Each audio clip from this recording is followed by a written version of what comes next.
रामकृष्ण हरी. मी प्रिया. माझ्या चॅनलवर तुमचं खूप खूप स्वागत आहे. तर आजपासून सुरू केली आहे क्लिनिंगला, आणि विशेष म्हणजे आता गणपती बाप्पा येणार, तर क्लिनिंग तर झालीच पाहिजे. आणि आपले मराठी संस्कृती म्हणजे तर सण आले म्हटले की आपली साफसफाई ही सुरूच होते. तर इथूनच सुरुवात म्हणजे सांगते की सर्व बाहेर काढते. आणि मी क्लिनिंग करताना म्हणजे नाही का कसं क्लीन करायचं एवढं नाही, फक्त जस्ट दाखवणार आहे की कशा प्रकारे काढलं आहे, म्हणजे क्लिनिंगचं सर्व काढून ठेवलं एवढंच. बाकी फार घासण्यापासून एवढं मी व्हिडिओ घेत नाही बसले. आणि डिटेल्स म्हणजे सांगायचं म्हटलं तर गणपती आलेत म्हटल्यावरती डीप क्लिनिंग होती माझी. गणपती, दसरा आणि दसऱ्याला कॉमन होते म्हणजे नॉर्मल होते, आणि दिवाळीला डीपली होते म्हणजे मे महिना गणपती आणि दिवाळी. तर गणपतीमध्ये सुद्धा पूर्ण प्रॉपर सगळ्या गोष्टी म्हणजे एकही चमचासुद्धा असा सोडला नाही की ते घासायचं सोडलं नाही आहे. तर असंच चालले क्लिनिंग. 3 दिवस झाले किचनमध्ये की मी फक्त किचनच आवरते, कारण की आपल्या लेडीजला बाकीची सुद्धा कामं असतात. स्वयंपाक असतो, कपडे, बाकीचं मुलांचं, त्यामुळे एवढा वेळ भेटत नाही. जसा वेळ भेटेल तसा थोडं थोडं काढते मी. आणि अख्ख्या किचनला मला 3 दिवस गेले. तर सर्व डीप क्लिनिंग दाखवते, म्हणजे पाहाच तुम्ही. जास्त म्हणजे पूर्ण असं क्लिनिंग करताना नाही दाखवलं, तुम्हाला दिसेलच माझ्या व्हिडिओमध्ये की कशा प्रकारे ठेवले. ते महत्त्वाची गोष्ट आहे. घासणं पुसणं तर प्रत्येक लेडीज करतच असते. तर पहा, तुम्हाला आवडलं असेल तर कमेंट करून सांगा. अख्खं किचन माझं फक्त पोटमाळ्याचं मला दाखवता नाही आलं, कारण की एकटी कॅमेरा, आणि मला असं नाही वाटलं की दाखवावंच म्हणून, कारण प्रत्येकाचा पोटमाळा असतो, म्हणजे चढणं हे ते मला व्हिडिओमध्ये नाही आवडत तसं घ्यायला. जे नॉर्मल गोष्टी आहे तीच मी दाखवते. तर हे कोकरी युनिटचे आहे, ते पण सुद्धा मी पूर्ण व्यवस्थित सेट केलं. एक साईड पूर्ण कलरफुल, बाकीचं काचेचं तुम्ही पाहिले असेल बरण्या, आणि खाली स्टीलचं. तर अशा प्रकारे अरेंजमेंट केलं. थोडे चेंजेस केले, जास्त घिसमीट काळा ठेवला नाही मेन म्हणजे. आणि हे जे कपाट आहे त्याच्यावरती ओव्हन तर मी ठेवलाच आहे. मला कपाट छोटं करायचं होतं पण झालं मोठं, म्हणजे प्लॅटफॉर्मसारखं करायचं होतं, पण त्यांच्या लक्षात नाही आलं आणि त्यांनी डायरेक्टली कपाट घेऊन आलं, त्यामुळे हे एवढं मोठं. तर म्हणलं ठीक आहे, बाकीचे डबे बसत आहेत म्हणा, पण हे सुद्धा मी सुटसुटीत धान्यांसाठी आणि जे एक्स्ट्राच्या वस्तू आहेत आपले चॉपर, तिखट, डबे, टिफिनचे बॉटल, आणि जे काही नॉर्मल गोष्टी आहेत, मसाल्याचा डबा, तर ते त्याच्यामध्ये ठेवते. आणि मागच्या साईडला आता स्पेस खूपच किचनमध्ये कमी झाल्यामुळं सर्व गोष्टी अरेंजमेंट कराव्या लागतात व्यवस्थित. आणि वरतीचे बसकर ते सुद्धा, कारण की जास्त कोण आरू आणि तिचे पप्पाच घेतात, त्यामुळे ते काढून घेतात दोघंजणं. आणि वरती राहिलं की म्हणजे खाली पडत नाही धुळीत हे ते, त्यामुळे वरती ठेवलेत मी. आणि छान असं लावून झाले हे. म्हणजे हा पहिला दिवस आहे की मी कोकरी नेट आणि हा कपाट पूर्ण लावून घेतलं. आणि आता नेक्स्ट दिवशी ट्रॉल्या काढल्या होत्या मी. ट्रॉल्यांचं काढलं की मला खूप टेन्शन येतं, कारण की पूर्ण प्रॉपर आतमध्ये शिरून पूर्ण आतली फरशी हे ते सर्व पुसणं. आणि मला असं वाटतं मी तर 2 महिन्यांनी आता म्हणजे डीप क्लिनिंग करते. 2 ते 3 महिने झाले असतील. तर अवघड जातं पूर्ण आतमध्ये हे करून. म्हणजे नॉर्मली महिन्याला ट्रॉल्या काढते आणि झाडून घेते.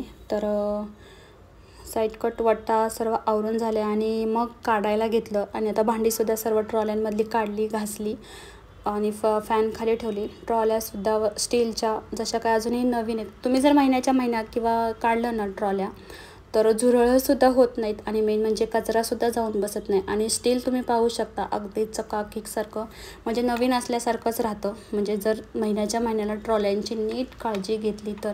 फक्त माझ्याकडून एकच चूक झाली होती, ती म्हणजे मी जे डबे ठेवले तुम्हाला दाखवेनच, तिथं फक्त मी मिठाचं ठेवल्यामुळं कदाचित माझं ते गंजलं होतं. आता इथे तुम्ही हा सिलेंडर युनिट आहे, जो बॉक्स म्हणजे कप्पा आहे, तर तो सुद्धा काढला आहे कडधान्यांचं सर्व. हे कप्पे तर माझं कंटिन्यू म्हणजे जेव्हा सिलेंडर संपतो तेव्हा पुसून होतंच. तर ते सुद्धा छान असं क्लीन करून घेतलं. आता घेतल्यावर ते आपण मागे हटत नाही, सगळंच क्लीन करून घेतो. महिन्याला म्हणजे सिलेंडर ज्या दिवशी संपेल त्या दिवशी मात्र व्यवस्थित क्लीन करून घेते सर्वच. म्हणजे कांद्याचं जे भांडं आहे 3 सेक्शनचं ते सुद्धा व्यवस्थित, कांदे व्यवस्थित ठेवून कानेकोपरे सर्व व्यवस्थित पुसून घेते. इवन जेव्हा सिलेंडर लावतो ना तेव्हासुद्धा बाहेरून आलेला सिलेंडर व्यवस्थित स्वच्छ पुसायचा, कारण की बाहेरचे खूप धूळ किटाणू सर्व बसलेले असतात त्या सिलेंडरला. आणि सिलेंडर काय काय वेळी तर आचारी लोक जे कॅटरेस लोक आहेत त्यांचेसुद्धा काय काय वेळी आपल्याला सिलेंडर येतात.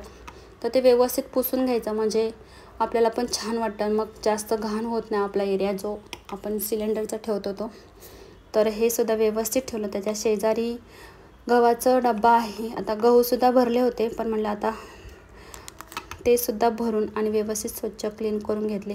तुम्ही पाहालच आता पुढे डबा छान पुसून त्याच्या खाली पेपर हातरून मग मी गहू ठेवत असते. आणि 3 महिन्याचेच भरत असते, जास्त साठा ठेवत नाही.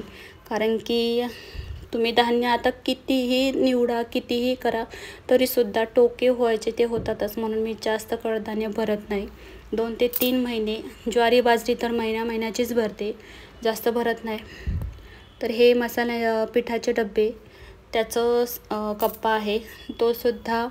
आता हे डबे घासले नाहीत कारण की हे 8 दिवसांनी घासलेच जातात आपल्याकडून. आणि कुकर मिक्सरचे भांडे हे तर रोजचाच वापर आहे. मिक्सरसुद्धा छान पुसून घेतला, ट्रॉल्या आहे ते सर्व. आणि मग सर्व पुसून झाल्यानंतर डब्बासुद्धा कडधान्यांचा छान सुकला आणि मग गहू भरून घेतले त्याच्यामध्ये. तर अशा प्रकारे खालचं बऱ्यापैकी झालं. आणि आता ताटं वाट्या ह्या यांचा कप्पा राहिला ते सुद्धा क्लीन करून घेते.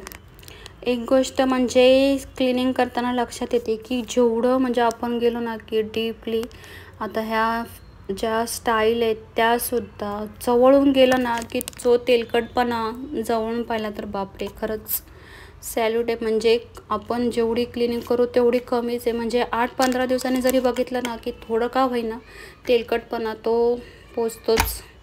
आणि खिडक्यासुद्धा पुसतानासुद्धा एवढ्या खराब नाही होत, कारण की माझा रोजचा हात असतो. मेन म्हणजे मला क्लिनिंगला जास्त वेळ का लागत नाही, कारण की आमचा दिवसाला झटका म्हणजे रोजचं पुसणं असतं. फक्त जे स्टाईल आहे त्या गोष्टी नाही पुसता येत. आता फ्रीजसुद्धा काढलं आहे मी पूर्ण डीपली, सगळ्या वस्तू बाहेर काढल्या आणि सर्व व्यवस्थित ठेवलं. ज्या एक्सपायर डेट झाल्या होत्या त्या गोष्टी टाकून दिल्या. जास्त नाही, फक्त 1-2 वस्तू होत्या, पण थोडासा वरडासुद्धा खाल्ला कारण की त्या गोष्टीकडं दुर्लक्षसुद्धा होतो. आणि मला ते इंस्टाग्रामची एक व्हिडिओ आठवली की फ्रीजमध्ये जेव्हा मिस्टर चेक करतात तेव्हा माझ्या बाबतीतसुद्धा तसंच काहीतरी झालं. तर माझ्या 2 गोष्टी माझ्या एक्सपायर डेट झाल्या होत्या आणि खराब झाल्या होत्या. तर दुर्लक्षपणा खरंच खूप घातक ठरला म्हणजे. तर मी ते फेकून दिल्या आणि नंतर मग जे उपयुक्त आहेत आता ठरवले जे लागेल तेव्हाच त्या वस्तू खरेदी करायच्या, नाहीतर करायच्या नाहीत. तर अशा प्रकारे छान असा फ्रीज माझा क्लीन झाला आहे. आता फक्त भाजी आणायची आठवड्याची, ती झालं की फ्रीज पण व्यवस्थित. 3 ते 4 दिवसानंतर माझं किचन फायनली व्यवस्थित क्लीन करून झालं. सर्व वस्तू जिथल्या तिथे आणि थोडे चेंजेससुद्धा केले, ते तुम्ही पाहालच. सर्व मस्त छान वाटते म्हणजे जेव्हा क्लीन होतं तेव्हा. आणि आपल्यालासुद्धा खूप प्रसन्न वाटतं. हे थोडं मी चेंज केलं, जे किचन वाट्यावर होतं ते कपाटाच्या इथे लावलं आणि छान बसलं. ऑनलाईनच्याच गोष्टीमध्ये ते स्टिकरने चिटकवलं, पण ओके छान दिसत होते. एक साईडला तिथे खूप तेलकट होत होतं म्हणून एक साईडला ठेवलं. तर छान अशी क्लिनिंग झाली. तर आजचा व्हिडिओ तुम्हाला कसा वाटला कमेंट करून नक्की सांगा. पुन्हा भेटूया अशाच एका व्हिडिओसोबत. तोपर्यंत बाय बाय.